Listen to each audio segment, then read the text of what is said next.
tout de suite, les infos.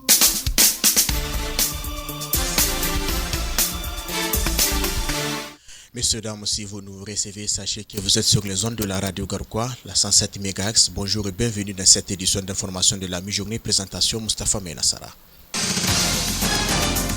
Au sommaire de cette édition, nomination hier par décret présidentiel des membres du bureau du Conseil consultatif de la refondation, une nomination bien faite selon l'acteur de la société civile Abdellah Neto. À suivre sa réaction dans un instant.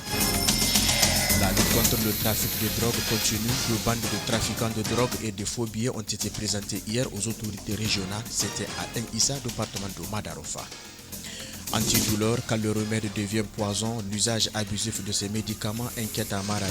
Reportage dans un instant. Santé publique, l'UNICEF remet 551 motos d'une valeur de 640 millions de francs CFA au Niger grâce à l'appui de Gavi et de la coopération allemande. Gazoduc transsaharien, le retrait du Niger met fin à une chimère algérienne. Voilà pour le sommaire du jour.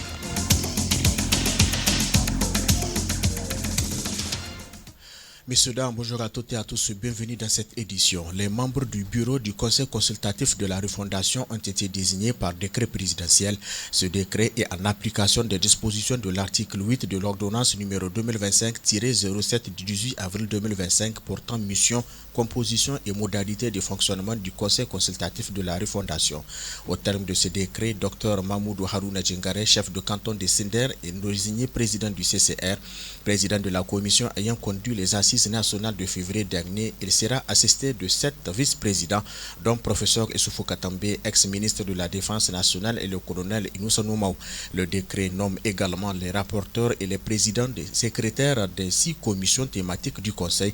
Pour l'acteur de la société civile Abdellah Neto, le choix porté sur ces personnalités n'est pas fortuit. Lors des assises, ces gens-là, c'est eux qui ont tiré, c'est eux qui ont pris la tête jusqu'à l'aboutissement final des assises. Et maintenant, ils ont été nommés à la tête du Conseil consultatif de la refondation. Moi, je suis très confiant. Je sais que ces gens-là vont faire le travail demandé parce que c'est des travaux qui ont été engagés, c'est des travaux qui sont arrivés à des résolutions et le chef de l'État a accepté ces résolutions. Il dit qu'il est prêt à les assumer, il est prêt à les accepter, il est prêt à les mettre en œuvre. Pour la mise en œuvre des résultats des assises, il a mis en tête ceux qui ont eu à présider les assises. Je suis confiant, je sais que ça va marcher. Neto, d'aucuns fustigent la présence des membres de l'ancien gouvernement, en l'occurrence Katambe, Issoufou Katambe. Est-ce à dire que la refondation est là pour vraiment pardonner et avancer? Katambe n'est pas un problème pour le Niger. On sait ce que Katambe a fait pour ce pays. C'est pas parce qu'il est ancien membre du gouvernement qu'on va penser qu'il n'est pas bon. Même parmi les anciens membres du gouvernement, il y a ceux qui sont très très efficaces. Il y a ceux qui sont prêts à faire le travail. On ne devrait pas retourner en arrière pour dire que tel gouvernement a fait, tel gouvernement ne l'a pas fait. Si on voit depuis Djibo jusqu'à Djori Kounti et autres, il y a ceux qui ont dirigé ce pays, il y a ceux qui ont fait, qui ont démontré leurs compétences. Donc, pourquoi Katambe? Pourquoi les gens voient Katambe? Non. Si dans la refondation Katambe fait partie, on sait quelle contribution il a amené lors des assises. Moi, j'étais présent aux assises, j'ai vu ce qu'il a fait, j'ai apprécié même ce qu'il a eu à faire. Donc, je ne vois pas pourquoi, quand on le place à la tête du conseil consultatif de la refondation, que ça soit une entorse. Non. Je sais que Katambe n'est pas un problème pour ce pays. Je sais que Katambe fera de son mieux. Il l'a démontré lors des assises. Et depuis que les militaires sont au pouvoir, on a vu quelle contribution il amène pour ce pays. Neto, aujourd'hui, quelle est l'attente de la société nigérienne à l'endroit de ce conseil consultatif? Les assises ont arrêté des résolutions. Ils sont arrivés à faire mieux pour démontrer que si jamais on accepte les résolutions des assises, c'est une réussite pour ce pays.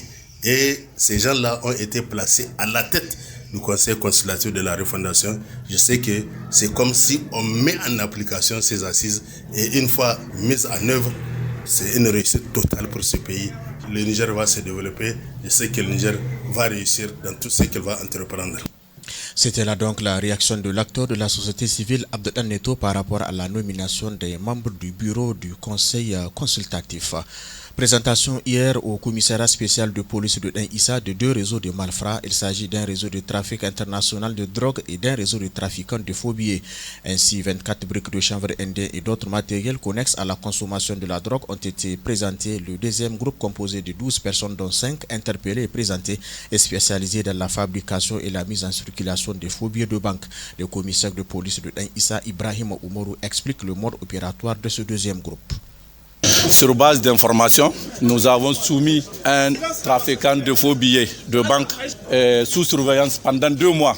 Après interpellation et perquisition au domicile du faussaire, nous avons découvert des objets entrant dans le cadre de la fabrication de faux billets. Après déclaration, il nous déclare qu'il fait partie d'un réseau de 12 membres de faussaires. Ils ont eu à fabriquer des faux billets à Tawa. Le réseau est constitué de 2 groupes.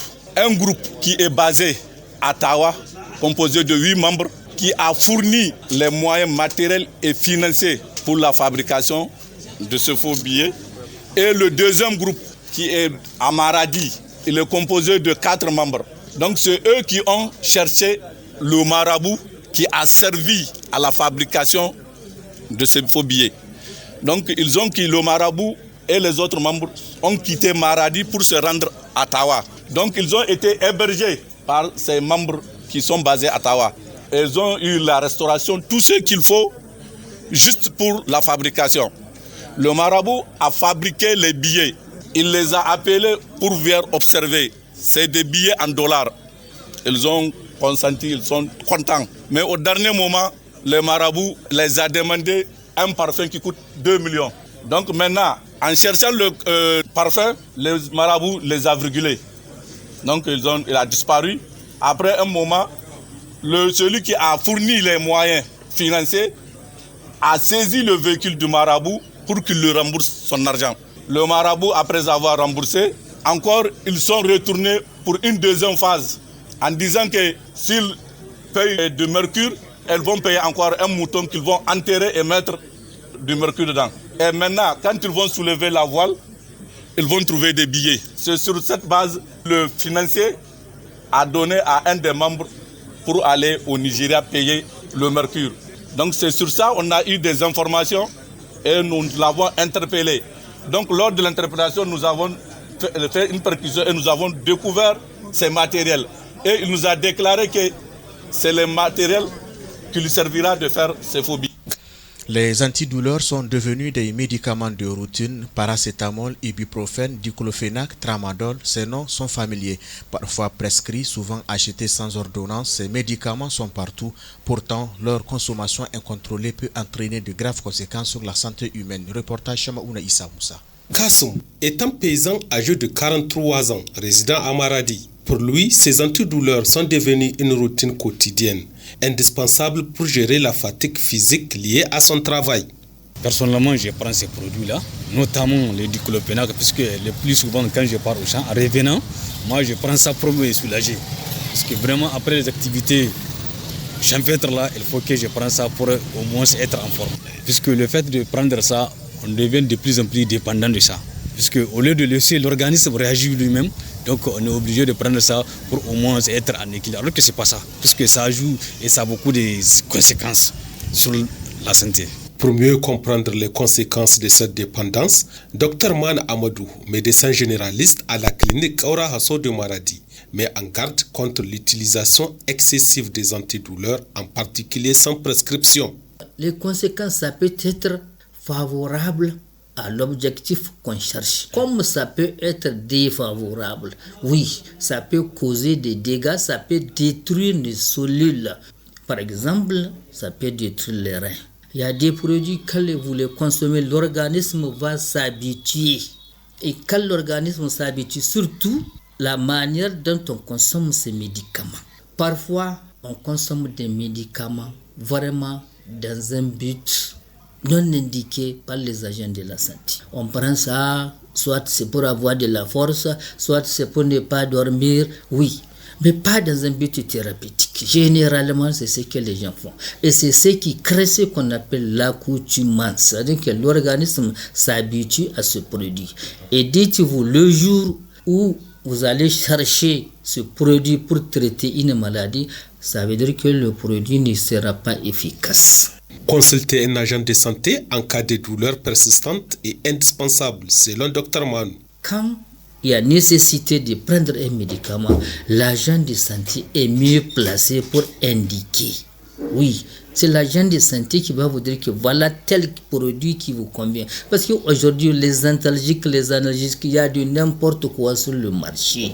Ceux qui fabriquent là, ce n'est pas des gens qui ils vont espérer peut-être avoir la grâce de Dieu demain. Non, c'est l'argent, c'est l'argent.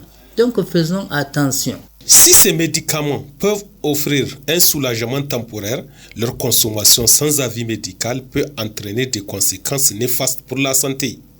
Il est donc crucial de privilégier une approche réfléchie et informée en matière de gestion de la douleur.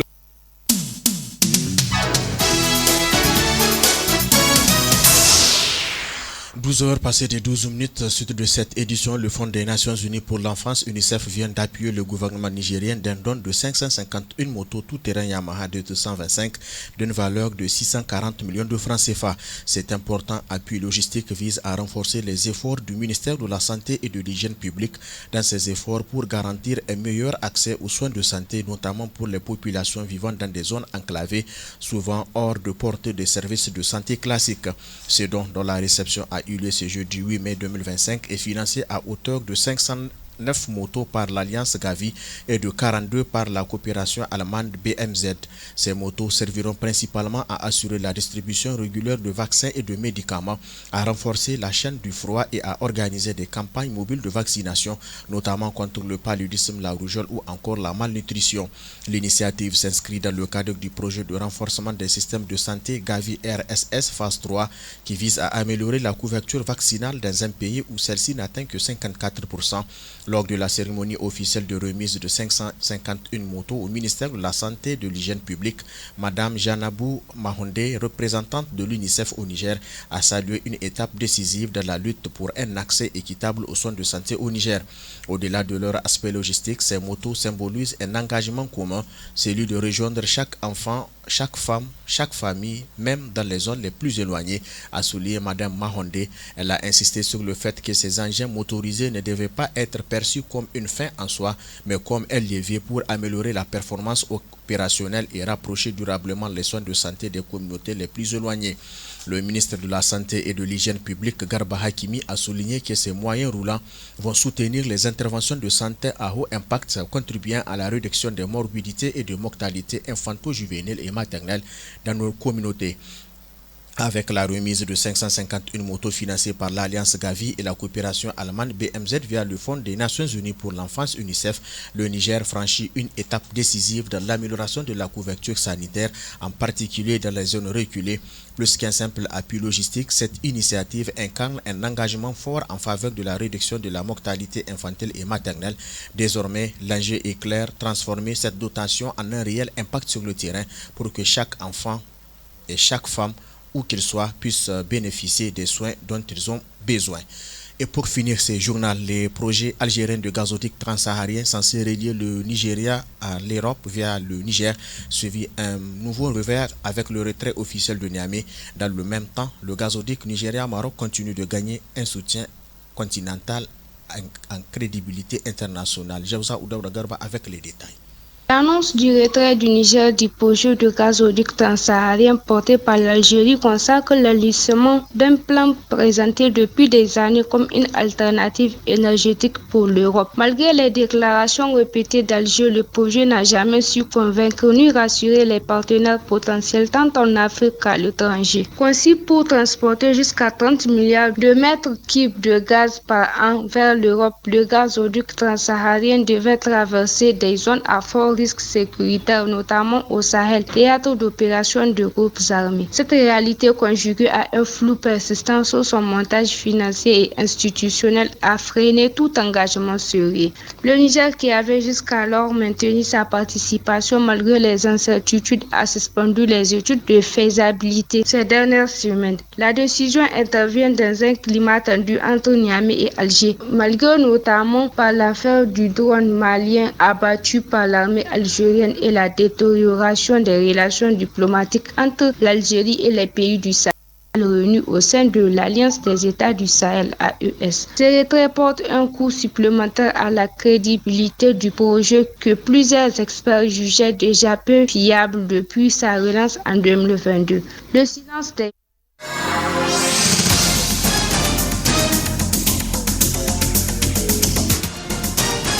Formation de la mi-journée, Moustapha Minas la réalisation, présentation à l'assistance technique, Maman Laouli Kanta. Merci de votre fidélité. À 12h30, vous serez avec la section Rosa. Plus d'informations en live. D'ici là, portez-vous bien.